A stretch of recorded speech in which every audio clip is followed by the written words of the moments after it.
had Jennifer on speed move over here. But are there other things that you want to talk about that New Mexico Tech is involved in that we haven't really hit on yet? Thank you for that introduction. And again, you can see from the panelists here that the collaborations that we have are based in different organizations that have vast expertise in a wide variety of technical disciplines. And so the work that Dr. Sullivan's doing along with the national labs, that success is predicated on our partnership with them and the developments that they've made in each arena. Part of the role that we have at PRRC is our coordination with local industry. That is one of our primary strengths, because really when we're talking about these disciplines, when we're talking about advancements in these very challenging fields, unless you have the license to operate and you have the public buy-in, it's not going to go anywhere. You can have the best science, best technology in the entire world, but it's not going to be deployed unless the communities are involved, unless they provide you the buy-in and the acceptance. And so community benefits plans is one of the integral parts of a lot of our Department of Energy grants right now. PRRC is primarily funded through our grants, and DOE is the lion's share of that. And we have a representative here from DOE who is helping us with the carbon storage program. So Kelly, if you want to wave, and hopefully you can all go out and talk to her about your ideas and share anything that you'd like to learn. DOE has a lot of programs and dedication right now to community benefits, ensuring that impacted communities are involved in the planning process, that they're aware and there's buy-in in the long run. So what we're trying to do at PRRC is our researchers are going out and disseminating our information, not through the traditional methods such as journal publications and these scientific articles and literature, but also creating fact sheets, creating a usable map or website that can be navigated by your layperson who doesn't have a background in STEM. We're also looking and targeting K through 12. Starting early and communicating often is a very strategic way to get this buy-in for projects that might take 10 to 15 years to develop. We can't go in right away and expect things to change overnight. There's a perception when we're talking about things at a scale like nuclear energy, mining, things that have vastly impacted huge communities throughout our human history. Going in and trying to develop a project like that, especially in the Four Corners area, can be very, very challenging. So naturally, you're going to face a lot of opposition for people who have been impacted or maybe who aren't informed. So trying to take the broad picture and targeting how things can be done safely, things can be taken, human health is always at the foremost concern to implement these projects. That is the way that we have this narrative when we engage with the public and we talk about our research. We can't go in and talk about the nuances of the science and talking down at the pore scale, the concepts that people might not be very familiar with. But what they want to know is that how are their day-to-day lives going to be impacted? Is their water going to be safe? Will they have the same resources? Are their energy bills going to go up? So doing that analysis and coordinating with the national labs and other universities to get that data and use examples and hard facts to support what we're saying is the best approach to doing that. But we can't do that all on our own. And it takes also very strong partnerships with our state legislature. Meredith Dixon who congratulations on your recent win, has been very instrumental in helping us, guiding our principles on how we communicate our technology and our science and our research to legislators, because a lot of the work that we're doing, it might involve changing the state's policy and taking a hard look at those statutes and seeing what might need to be adjusted to implement a commercial scale project. And what we're doing here at New Mexico Tech, as well as the national labs and other universities, we're wanting to commercialize these industries. We're wanting to deploy these advancements at a large scale so that it impacts everyone. We are required at PRRC by the state to have a national as well as a local impact. So we do that through our partnerships. Carbon management is the main part of our portfolio right now at PRRC. We're national leaders in that at New Mexico Tech. What we pride ourselves on is partnering with different institutions that have that expertise. And so much of the siting and the project management of this will come down to the local knowledge and the local scale. And so much of that is going to be the local connections to your community. So working with different state agencies throughout the entire Western United States, and especially here in New Mexico, identifying the diversity of the communities that we have. There are very disparate needs depending on who you're talking to and who you're working with. One area that is often underserved and overlooked, but is still vital to our success, are the number of tribal nations in the Western United States and also in the Four Corners region. We've been communicating closely with the Navajo Nation, Hickory Apache, the Hopi. There is a lot of interest on those sovereign nations to develop sustainable energy products or projects, but there is perhaps a lack of infrastructure. There are few individuals who have that technical expertise to get that moving. And there's also a lack of statutory frameworks for them to go by. So sharing our lessons learned, sharing our procedures and our frameworks and our network is a way that we can engage with those communities and support them in developing projects that suit their own needs, that are specific to honoring their cultural heritage, as well as their sovereign ability to develop these any kind of projects that are of interest. So education is very important on that, and it has a very wide reach. You have to talk to technical audiences, or literally our nuclear physicists, which is awesome and why I really enjoy working at New Mexico Tech, but then also people who work in very different disciplines. And one thing we also need to honor is the number of workforce opportunities that are going to be available. While we do have the honor of working with rocket scientists, literally, which is, again, phenomenal. We need that. That's instrumental in our success. We also have to honor the number of public opportunities and the trades that are required to implement this at a large scale. The infrastructure that will be needed to transform our grid and to develop these new energy systems, that requires laying new pipelines, welders, electricians, and then supporting the community needs as those populations rise, like the plumbers and things that you need on a day-to-day basis. So honoring the other schools and the other universities that are able to train that workforce is part of our collaborative network. Working with San Juan College, seeing how they go, and they can provide certification programs, and other individuals who might want to take their existing career and tweak some of their skill set to adjust to something in carbon management. Those are all things that we're addressing. And New Mexico State and UNM, they're also looking at how they can take their own programs and combine some of these new initiatives into it. So it's a very wide net that we have to work with. It takes looking at the big picture. And again, we can't do that in a silo. It has to require a lot of really smart, really excellent people. And again, that local knowledge of people who live and work and thrive in the communities that might be impacted, that is at the forefront of our effort.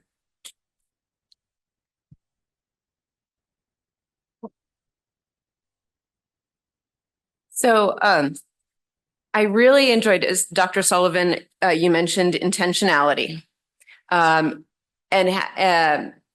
how folks in research and other areas are now able to spend more time doing some of these collaborative things, and sort of how the process has changed over the years. And so I wanted to ask Charlie, I noticed in your bio here that you started at Sandia in 1988. Yes. So you've got... I was 6. Fair. So what I wanted to do is hear a little bit about, what you've seen change at the labs over the time of how you and the labs and universities have worked together. So what are some of the what's changed over the years, and are you noticing anything in particular that has made it successful, or, that has stood out? What a great question. Thank you. So 36 years at Sandia Labs, more than 30 of those directly engaged in our energy programs, broadening my expertise, or not my expertise, but broadening my role and working more and more through others. So over that time, what I've seen is a lot of, frankly, a culture within a culture. And that's really what I was trying to get at, is that within our energy and our Homeland Security program area, we've developed far more of, let's call it an extroverted compared to the nuclear scientists, okay? And more outward looking and extroverted approach to how we have to depend on partnerships to succeed in what we do. And I've had different pitches, of course, different stories that I've told over the years. What I've seen where we really have tremendous impact is where we are directly helping our partners to succeed in ways that are dependent upon the kind of skills and capabilities that we draw upon. A couple of examples are early manufacturing of photovoltaic panels here in the US and recognizing significant reliability issues before the manufacturer did, before the customers did, and going to that company and saying, you know, we see serious problems here that could crop up, and the company stopped production and redid their entire design very, very quickly to avoid essentially going out of business. When, again, from my days in working in solar energy, when photovoltaic systems were getting larger and larger and larger as they were connected to the grid, people didn't really know how to make the power electronics necessary to manage those. What they did was scaled up what we had, and it wasn't working. And so these large projects were going in, and the inverters were just not working. And so lawsuits were being initiated because people were not able to provide the electricity that they were contracted to provide. That's the kind of place where our program folks have been able to step in and help out and work behind the scenes to address significant problems and before they become problems. So that's one area where I see us growing and growing in that kind of ability. I talked a little bit about what we do in energy storage, battery-based energy storage, as well as thermal storage. And in that realm, we are partnering up with companies that are developing early stage new technologies and trying to help them work as well with university researchers and help them identify where do they really need to address reliability, safety issues early on, performance and production, and lifetime aspects of functioning systems in the field. So over time, what I've seen is growth in bringing in people who are recognizing and focused on that extreme importance of working through partners and not just working to develop models or develop new micro technologies, let's say, and publish around them. It actually has to be something that's implementable. I think we've made great progress in that realm, frankly. Where do you find your partners? Do they come to you? I know that the labs has created some new programs to facilitate partnerships with industry, but yeah, how do you find them? Well, you know that the partnership, it's a spectrum of types of partners, right? So we really work a lot with universities, and we have university relationships across the nation that we strive to strengthen our relationships with local, in-state, and regional universities. So in that realm, we look for partners by developing internship programs, developing partnered projects with local professors. We have relationships across the large New Mexico universities. Additionally, with, I would say there's a couple of other key areas. One is the utilities. And so there's different kinds of partnership programs and capabilities across the labs. Like we can develop cooperative research and development agreements. We can do partner on proposals for funded projects, like Patricia was saying, with Department of Energy or other entities. And so a lot of that comes through relationships, frankly, comes through understanding local intent and needs. And the third key area I'd say is manufacturers, the industry itself, where I think, frankly, here in New Mexico, we really need to focus on strengthening local industry. So I don't know if I'm doing a good job at answering your question, because I have to confess a lot of it is organically based. That's wonderful. Dr. Sullivan, could you sort of taking from what Charlie just said, with the partnerships, is there anything else that you'd like to highlight that has changed over time? But also, how does NMSU, how do you become engaged in different partnerships? And are there changes within the functioning or structures of some of the partnerships and collaborations that have changed over the years that you're seeing as successful? I think a lot of the changes recently have been how the money is directed. It really is transformational. I'll give you an example. Several years ago, New Mexico created the New Mexico Produced Water Research Consortium. And a lot of the focus was around filling the gaps in the science so that we could get to regulatory issues regarding produced water treatment and reuse. The issue is we sat down with the Environment Department and we identified 10 research areas that needed to be addressed. We didn't have any funding from the state. So what we found is we were having to go after competitive funding from the federal government to backfill what those research issues were. So what happened is we had a list of 10. They may have been prioritized, but the funding came in for 2, 7, and 9, and the state needed 1, 4, and 3 addressed. And so we had this timing disconnect of how you address things. So with the change in the funding this last year, the state actually invested in the Produced Water Consortium to $1.2 million. And what it's done is it's helped us direct the priorities that the state needs with the research that we're doing.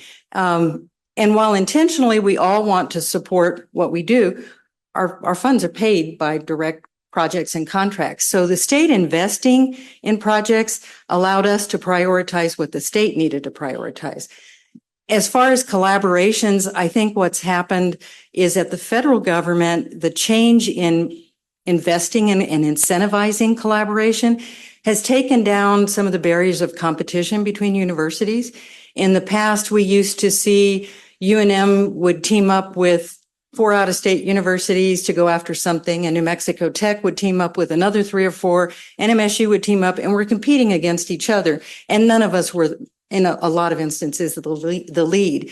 What's happening now is we're collaborating together, and one of us internally will be the lead. I'll give the geothermal example. That started as an effort of a concerned citizen that wanted to advance geothermal legislation. A legislator got involved, a couple other legislators got involved. They created a little task force working group. We met regularly. It was never about who's going to lead it. It was about what does the state need and how do we move this forward. And by natural organic communication, it came out that there was legislation that was passed and a center of excellence was created. It was at New Mexico Tech. That's where the logical expertise was. But New Mexico State came in with our grid power engineering program, and then UNM was involved in some other areas that they had. So when we took down the barrier of who's going to lead, and we just talked about what work needs to get done, I think that changed the whole conversation, and it changed the way the dynamics of people work. And what's changed at New Mexico State is we actually have under the Vice President for Research, my office, which is strategic engagement. And so my job is really to go out and find the projects, and the projects that come in, the industry can come to me as the focal point. And then it's my job to go to the labs and the other community partners or other universities and community-based organizations. So it's kind of created not a central location, but a focal point where people can engage. And so we have these on and off ramps that have allowed us to engage in a more seamless, less competitive way. Great. So this sort of leads into talking about everyone coming together and the different priorities for the federal government and the state funding and things like that. Karthik, you mentioned the commercial liftoff reports that DOE has put out. And I don't know if folks have read those. Has anyone read them? Okay, a few people. They're very lengthy, but very informative. And so what I was wondering is, those seem like a great tool to provide some ideas on how to bring people together. Could you talk about what applied energy projects are happening at Los Alamos and the integration? Are you using the commercial liftoff reports, and how's it working with New Mexico partners? I don't have a great example to answer your question, but the commercial liftoffs are created mainly because our labs work on multiple different technologies, and then we do make a lot of inventions. We do make, and then we are very proud to apply for patents and get patents, and then usually those patents simply sit in the side, right? So the main goal is to how we can take advantage of this existing knowledge generator and technology generator using the liftoff program. So giving incentives to work with the industrial partners and the other universities and other partners to take these technologies that's sitting ideal to the commercial and then make use of the. So I think that's where the main theme is. I don't have a great example at this point. So yeah. Yeah, no, but yes, Charlie, please. I'll give you a break since you're celebrating 1 month at Los Alamos. So there's an energy storage liftoff report that's put out, and Sandia and Los Alamos contributed pretty significantly to, as you're saying, some of the underlying fundamental technology aspects of where we could be going. So it's really actually pretty cool. Just because it does lay a foundation for what could be a roadmap towards new technology development and applications in the field. And our two labs have worked together on these things. And how do you, so it sort of brings together the notion of interdisciplinary coordination, the academics, the labs. How do you actually, on a daily basis, coordinate, Jennifer? Well, that's once again a very heavy lift. I am racking up my hotel points. I do a lot of travel because there is nothing better than face-to-face interaction and physically going to the community, physically being in the office or going to the school where people are educated and they work and they live, seeing it for yourself. That really helps conceptualize how these things will pan out. So really, it takes a lot of communicating all the time. And it was said earlier today, I believe, that this is a full-time job. It takes somebody who is completely dedicated to communicating with local communities, local stakeholders, and having that connection and being available. So when something comes up, you can be a point person to guide that message or to carry it on to the next key person. So really, it's a lot of emailing. We live to work. The work-life balance thing, luckily in research, we have the joy where it's a pleasure to do the work that we do. And so you have to be engaged. There is no separation of your work life and your personal life, but that's okay because the things that you do, it's fulfilling and it involves the communities where you're living. And so having that coordination, it takes those connections that you have with other friends and family because they're going to benefit from some of these programs. Hopefully the work that we do, it can impact people in their everyday lives. And so that's a monumental lift, but it takes people who are dedicated through, every fiber of their being to make this happen. You have to believe in it. You have to believe in your science, but you also have to have the buy-in from the communities that you live in. So you have to have that authenticity when you're engaging. And again, communicating with our legislature, it's important because you're clearly very good at getting that buy-in as evidenced by your successful win. Having that knowledge of what the needs are of each community so you can speak to that and translate how your project or how your research can help support those needs. Was brought up the produced water, for instance. Petroleum Recovery Research Center has patented technology in purifying produced water and purifying water that might be contaminated for use in other applications. That has been a very strong message in how we can meet the needs of some communities that are very rural or are water starved. So finding a way to translate things that might be very technical or coming out of a lab that people aren't familiar with, but being there in person and saying, hey, this company that is right in your backyard, this land, and creating that vision for them and spelling it out in a way that it will employ local workers. And so communicating with the workforce there and seeing how they could buy into it. And again, lots of travel, lots of communicating, but it is a full-time job. So it's good to see that Department of Energy and some of our other award sponsors are recognizing the role that needs to play. And it's really that transition is being reflected in our funding. Yeah, please. Thanks. 2 points to add to that.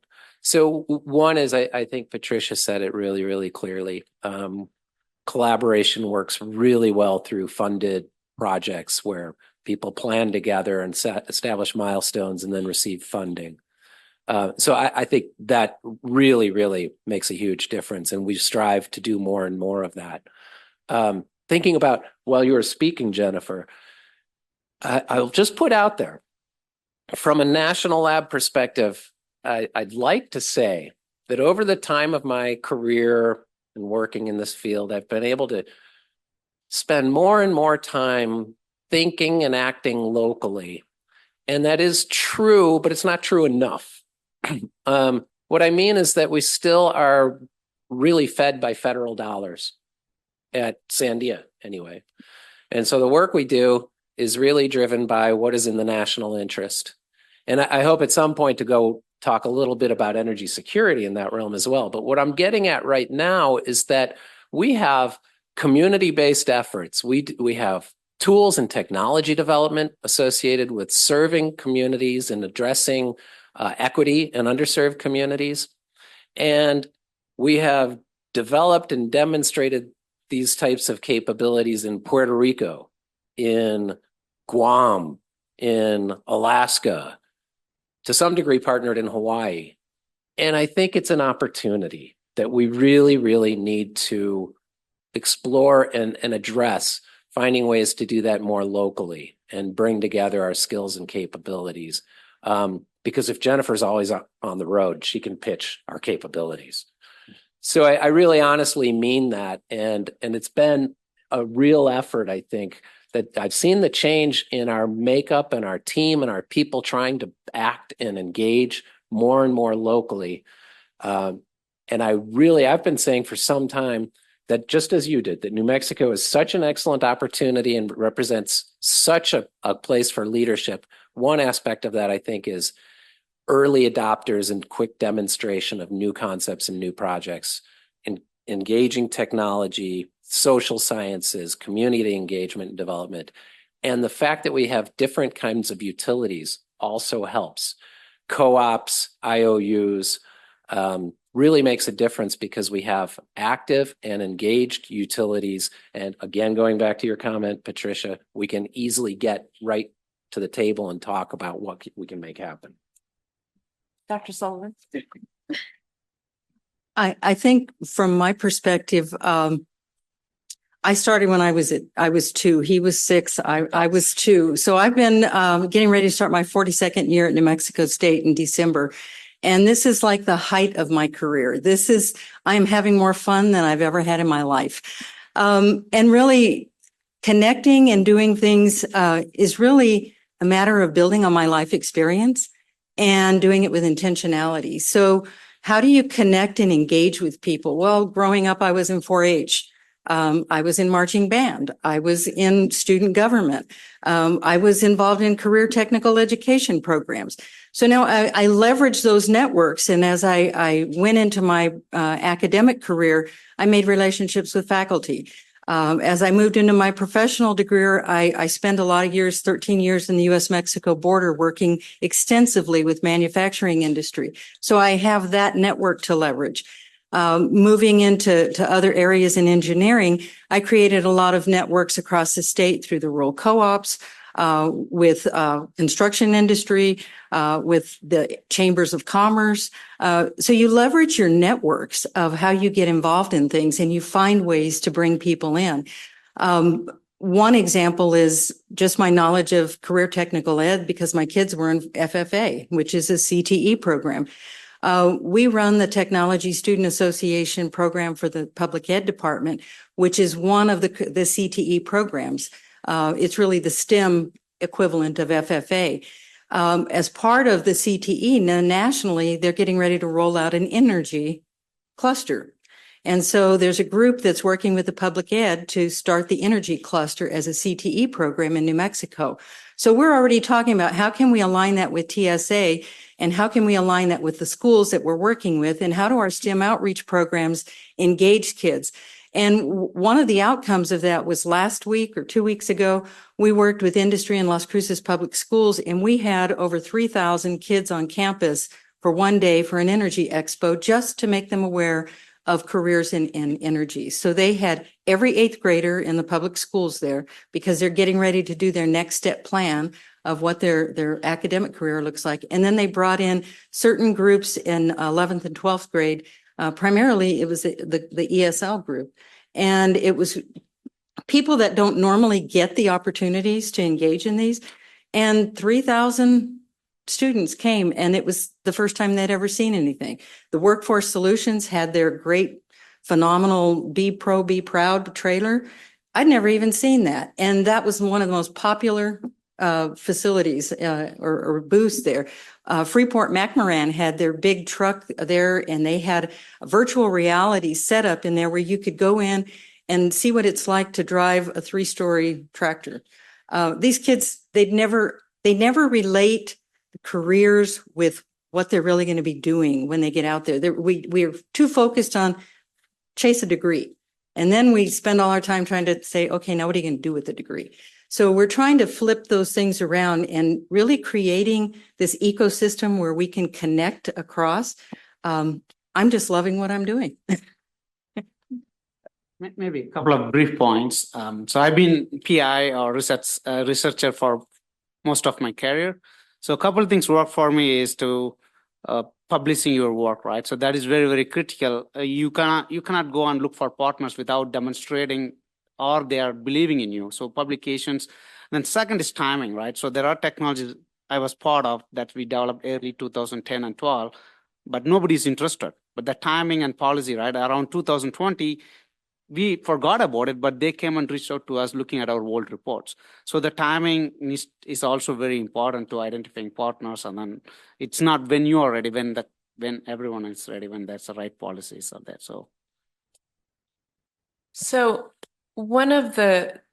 we've talked about what each of you do and what your institutions do to facilitate collaborations, but we're here to talk about a consortium and what makes a consortium work. And so what role do you see a consortium providing, maybe the framework, or how can a consortium fit in to support this collaboration? I think one of the things the consortium could do is help mentor young faculty. We have a lot of new faculty at our respective institutions. Some of them come with some phenomenal expertise in energy. I think it's a matter of creating that network of support, not just within our institutions, but within the state that they can partner with. I think being a new faculty is sometimes daunting, and I know ASU is looking to snag every faculty member that gets any major grant out of the state. I think the other thing is going after collective dollars that can invest in research facilities. So it doesn't need to be at every institution, but each institution has its strength. And if we can build out the research expertise, I think one of the things that saddens me the most when faculty do leave New Mexico is they leave to a university and the first thing they talk about is the equipment in the labs that they have. So really understanding the environment that they're doing the research in needs to be state of the art, and making those investments and then engaging students in that area, collaborating REUs with the labs, joint faculty. I think it can facilitate a lot of exchange that don't naturally occur otherwise. Maybe I can add one thing here. Maybe it's a long-winded answer. If you look at national labs, typically the funding comes through at least particularly to the applied energy programs through FOVA mechanism, or NOFO now, they changed the name. So this is more competitive, and then it requires industrial partner, cost share, and so many things. And the one thing to point out, the national lab researchers are not eligible for NSF funding, right? We are not eligible to apply for that. So, but in the contrary to that, university professors are always driven towards NSF funding, mainly because of the nature of the funding, right? So they towards science and everything. So maybe through this consortium, we can create joint appointments. I'm not sure how the joint appointment work in here between the weapons lab, but I work for science lab for 16 years, a DOE lab. over there, the joint appointments, I was a joint appointee with one of the university, Washington State University. So I was eligible to write NSF proposal through the joint appointment program. So, and then same thing can go is through joint appointment, university professors can access these capabilities at the labs. So I think maybe we can use this consortium mechanism to enable this open joint appointment mechanisms. It might be a little difficult on the weapons labs, but we need to look into the opportunities there. The point was made of the consortium really harnessing the capabilities of different labs. And that's such a critical component of these large scale projects, because not only are you able to procure the volume of funding that would be required to implement these kind of studies, but you get those capabilities that you can't do in a silo. Maintaining and developing a lab is extremely costly, extremely hard to train and maintain the staff to run those instruments at the level that you need and ensure that you have quality data coming out of them. So having that consortium and relying on that expertise in any given field and uniting those forces to deliver these products, that is really the only way that you can succeed, because doing it all in-house is just, it's not feasible, and you're not able to deliver in a timely manner and really respond in a timely way to these needs. Yes, please. Actually, if you want to answer that, and then if I could get you to talk a little bit more about the energy security stuff. Okay. Well, I on the consortium concept, just excellent comments, and I is this mic on? It is. Okay. Excellent comments, and I buy into all of that. My only addition to that is continuity.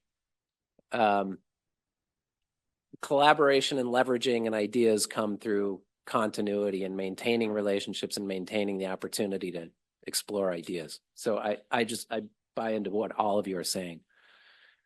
I really did want to address security, the notion of energy security, and where we can really provide significant leadership here in New Mexico in that realm. It just is another facet of another dimension of everything we've been talking about.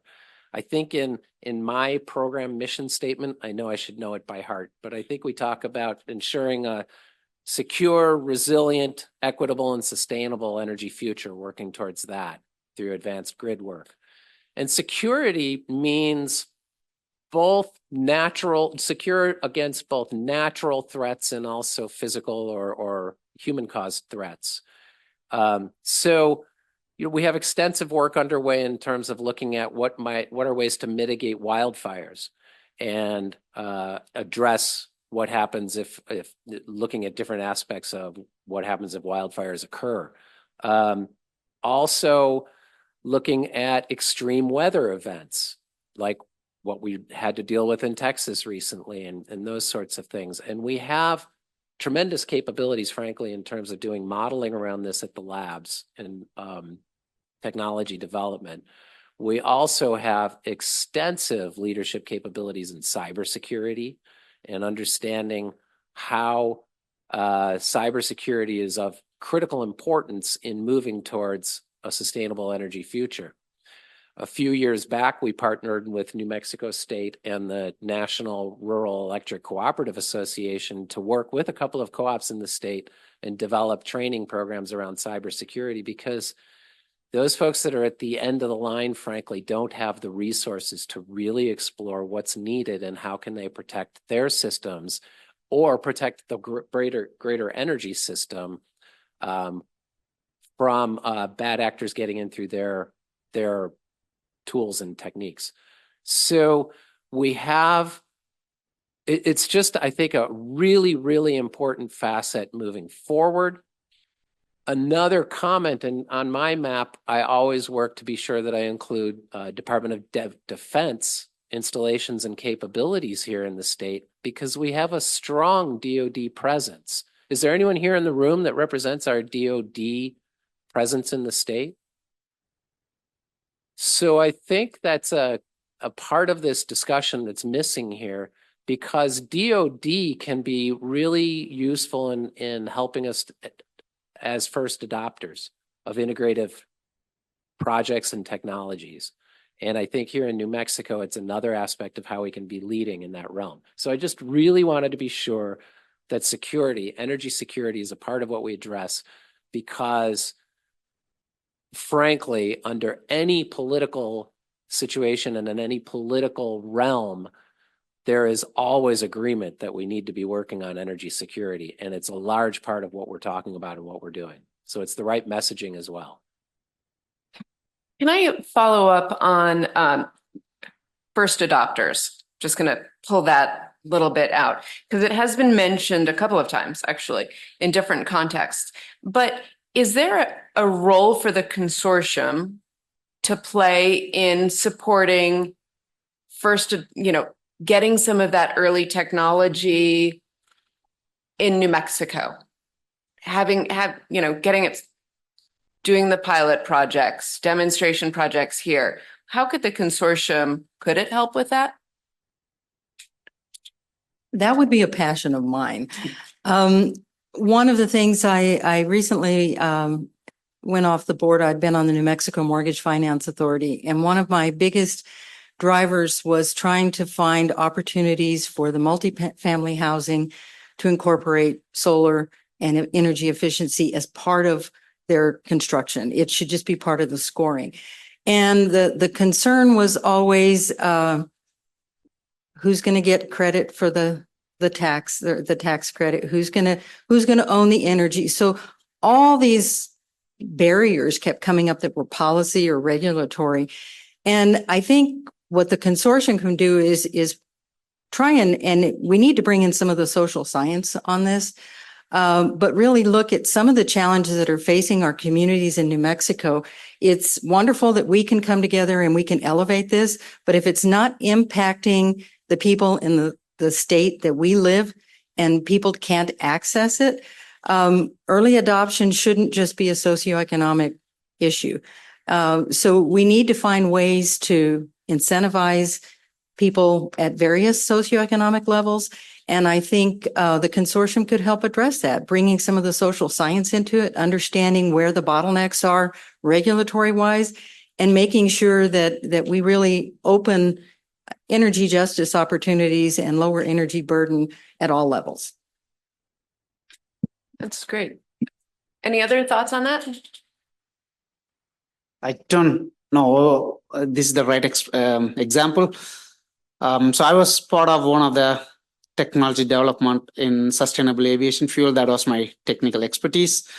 So we developed a technology. I was from Pacific Northwest National Lab at the time. So we developed the technology for converting waste gas to ethanol to aviation fuel. Our goal is to demonstrate it in Washington State, given the vast resources available there.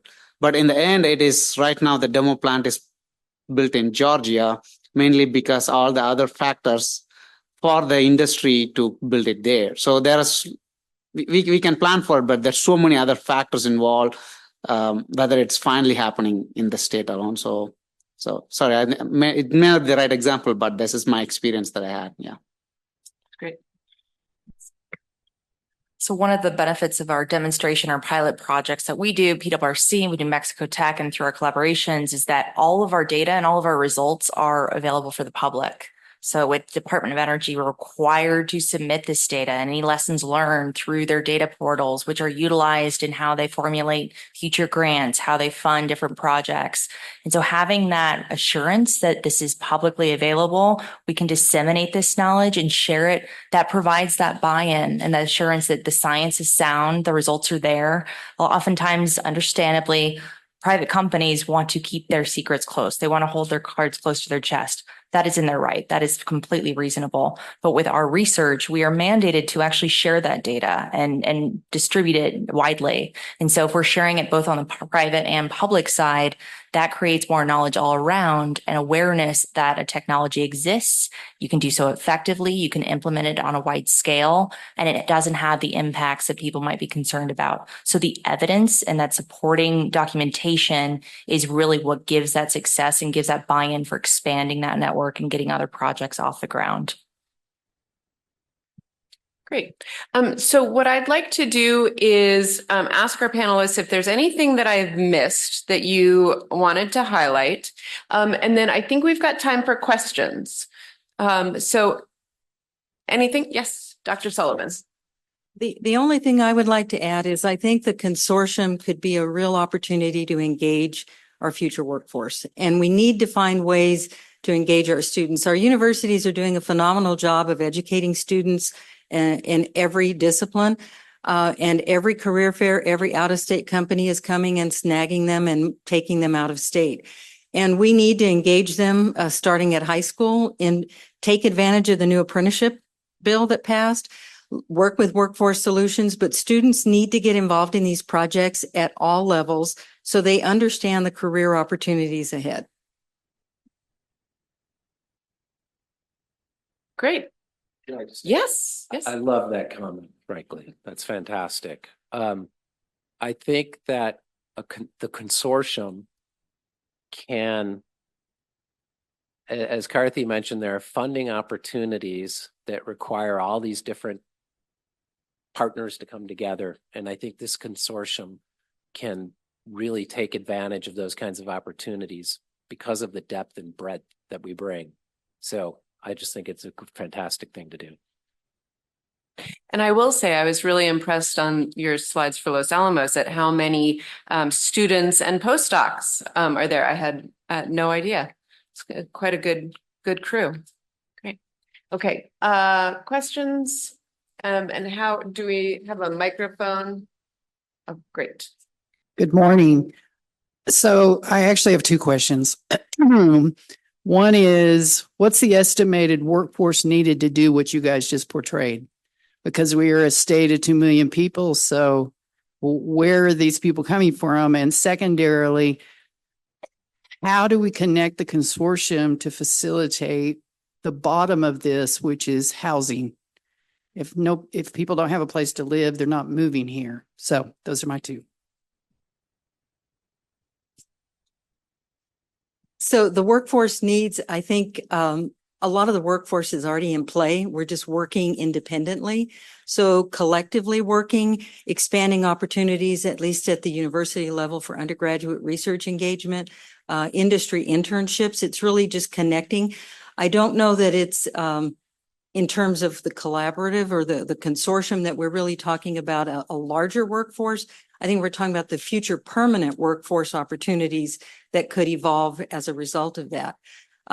In terms of housing, you're singing my song. That's just something I've been very adamant about. I know the Mortgage Finance Authority is very focused on the low income, moderate housing. I think there needs to be a very strong connection to workforce housing. We've had discussions with groups around McCurdy Mission of how do they look at housing that they're trying to do to build their economy separate and in collaboration with the labs. Definitely anything around Albuquerque is facing challenges when you've got people commuting from Bosque Farms to Los Alamos because they can't afford housing. That's an issue. When you have people flying in from Houston to Carlsbad and leaving because they can't find housing or they choose not to live in the area, that's an issue. And it's not just the quality of the housing, the affordability. So I think working closely with the Mortgage Finance Authority would be really good. And then I think with the governor's housing office that she has, really trying to solidify where those needs are, not just around traditional areas, but workforce housing.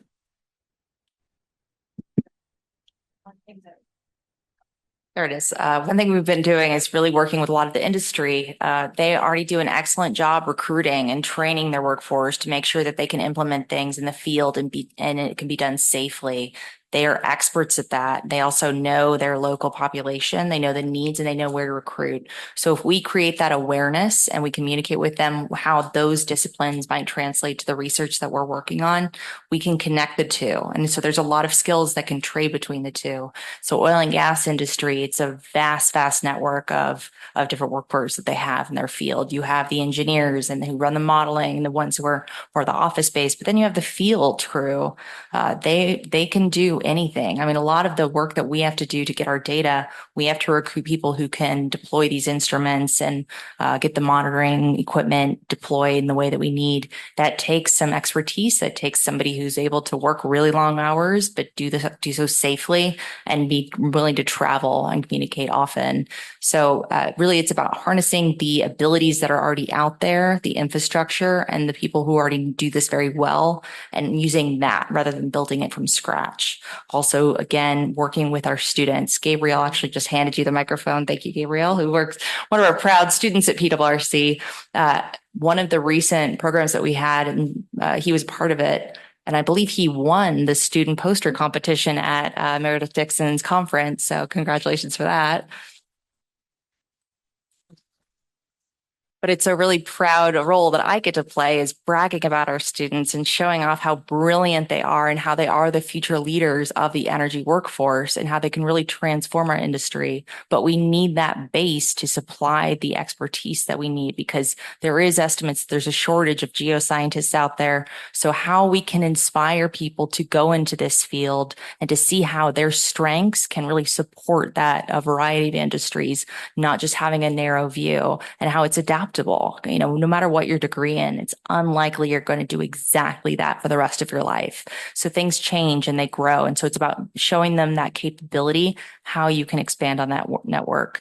And so having that awareness and coordinating and aligning our students with the existing industry, having those student poster competitions where students can sit there in front of a visual diagram of what work they've done. They can communicate with people who work and that could be their future employer. They can analyze that in real time, kind of see where their skills might be needing some more building, or maybe where they would really excel if they dove further into that area of research.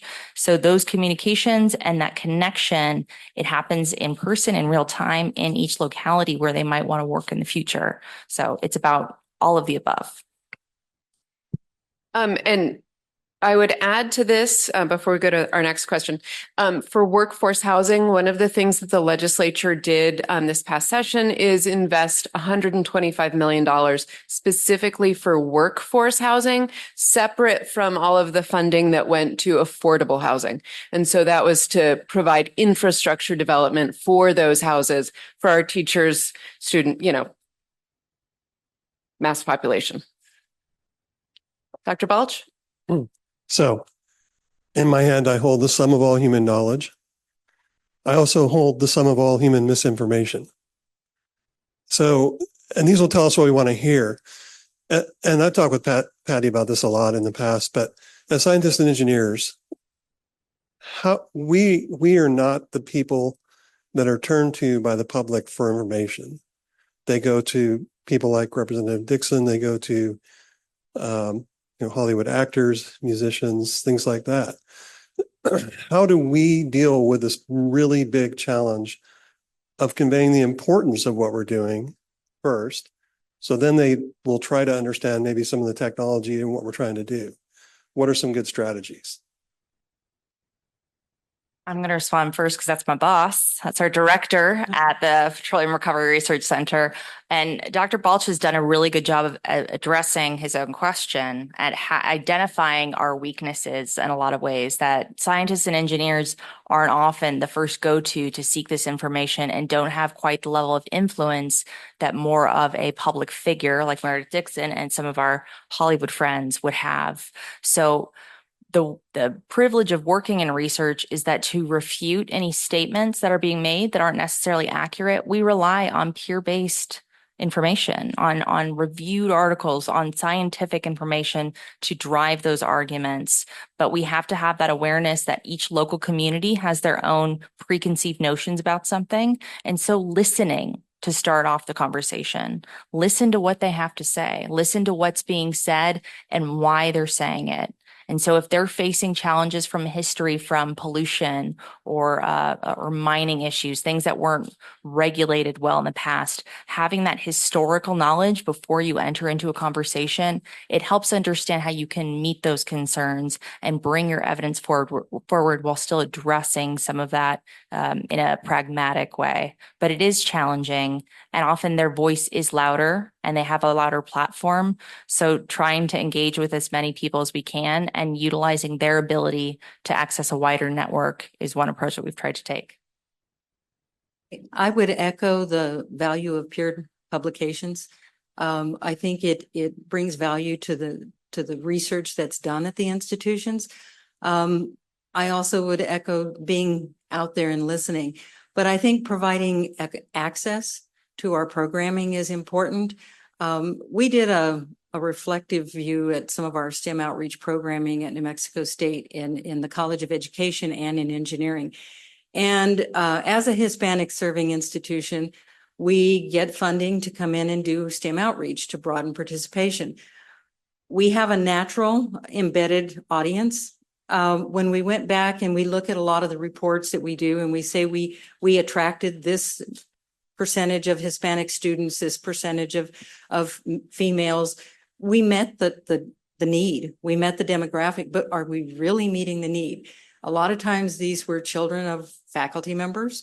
They were children of upper echelon people within the community. They were not people from the low-income socioeconomic challenged communities. So we started working closely with the public school districts, primarily Gadsden and Las Cruces. And we partnered with them and said, if we offer a specific program for students from these areas, can you help us get transportation there? Because transportation became the biggest challenge for engagement. It's easy for someone at the right socioeconomic level to come in and drop their kid off. But when you've got a shift job or you're out of town job or you just don't have flexibility, you can't pick up your kid, drop them off and do what needs to be done. So Las Cruces Public Schools actually helped us promote programs in certain schools, and they provided transportation. And this summer, we're going to be doing some very specific programming with Gadsden as well. And so really trying to understand where we can expand our opportunities and be bold enough to be reflective about, are we checking the box or are we really meeting the needs of what we should be doing? And so some of the misinformation is due to people don't feel they can engage, so they're opposed. Some of it is they just don't know enough about the programming. So the more people we can involve in our research and our outreach programs, action and their engagement will help dispel some of that. It's the fear of the unknown. So the community benefit plans is a very important avenue. So when they introduced a few years before as an engineer, I was not happy. What am I doing here? I'm writing, proposals to develop technologies. Why are they asking me to write it, right? So after 2 cycles, I really understand the importance of it. So because of that, I'm forced to go to several community colleges, giving seminars, working with them, develop workshops, also some communities as well. So I think this might be one small avenue. It's not going to make as big of an impact as in a national level, but at least we can make small steps.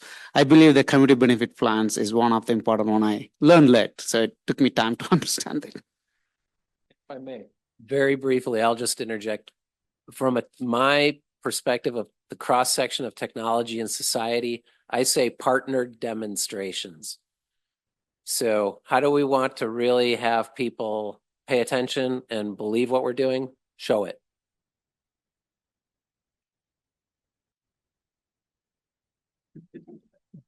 Yeah, just a quick question. So I base in Artesia, and the Chase Foundation still sends kids to any school they choose if they've gone to the Artesia High School for 4 years.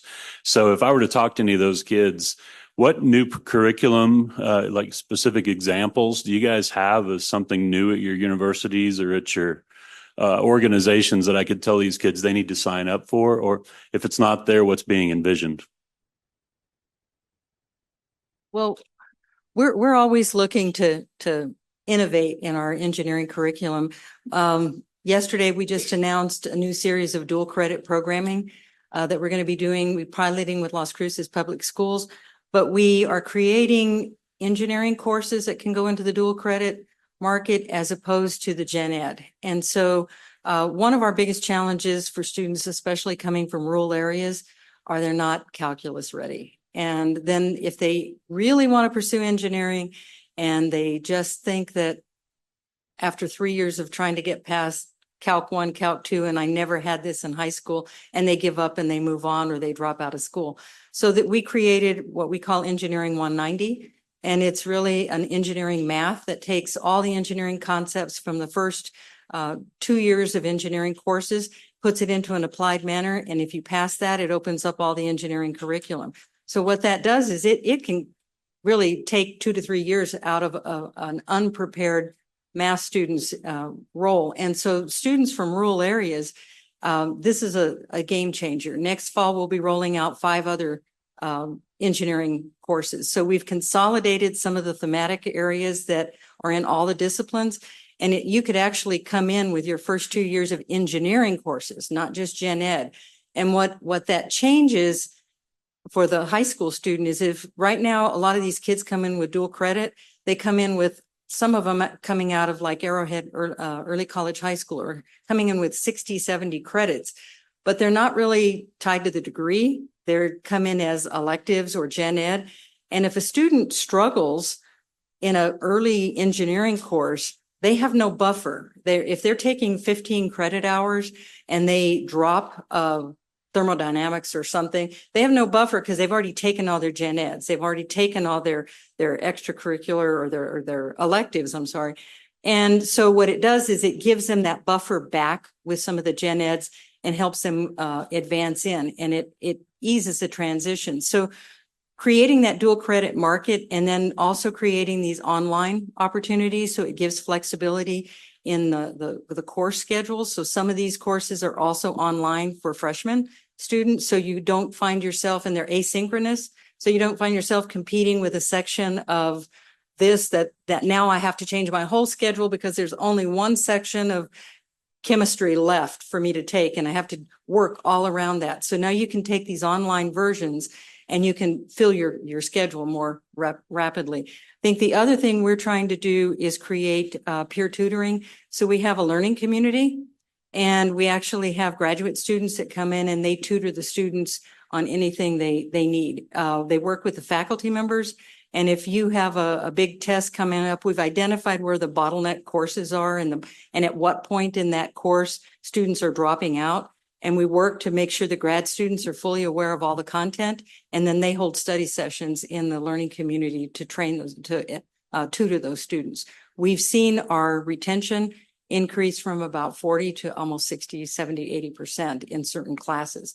So trying to be more intentional on where the students need help, and then get them involved in research experiences and student employment. So PRRC supports just around 50 students every year, and we hire them from all departments across campus. Because of our projects, they are interdisciplinary. We don't need to just look at petroleum engineers. We need a variety of skill sets. New Mexico Tech has the only advanced petroleum engineering degree in the whole state, which is a bit surprising given the New Mexico is second in the nation for oil and gas production. Chase Foundation, for instance, knowing and recognizing their background and what their workforce needs would be, we would support the fact that we have a petroleum program. Their students can come be educated right here locally in the state, go back home, go work and become leaders and advance and become the CEOs of the new companies. So keeping it all in-house and not having that traditional brain drain that you hear about in New Mexico, where a lot of our excellent students go off and get jobs in other states. I think we have time for one last question. Is that, or yes, okay. Representative Dixon, my name is Mariah Tomer. I'm with the Office of Innovation Commercialization here at New Mexico Tech. And my question for the panel is, how do you balance data and information sharing with energy security? And is there a way to limit it so that adversaries are not able to get a hold of that and affect our security, I guess, as energy security? My first answer is I sure hope so. I'm glad you're asking a question of that sort, because it is so important, and yet it takes diligence. In the realm of data security and cybersecurity, there's a word hygiene is often used, and that's step one, is really ensuring that you're employing appropriate and meticulous practices to ensure security of data, especially either proprietary or sensitive data. So I think the procedures are in place in many cases when you're talking about data sharing or data protection, and we just have to be careful and meticulous, but we can.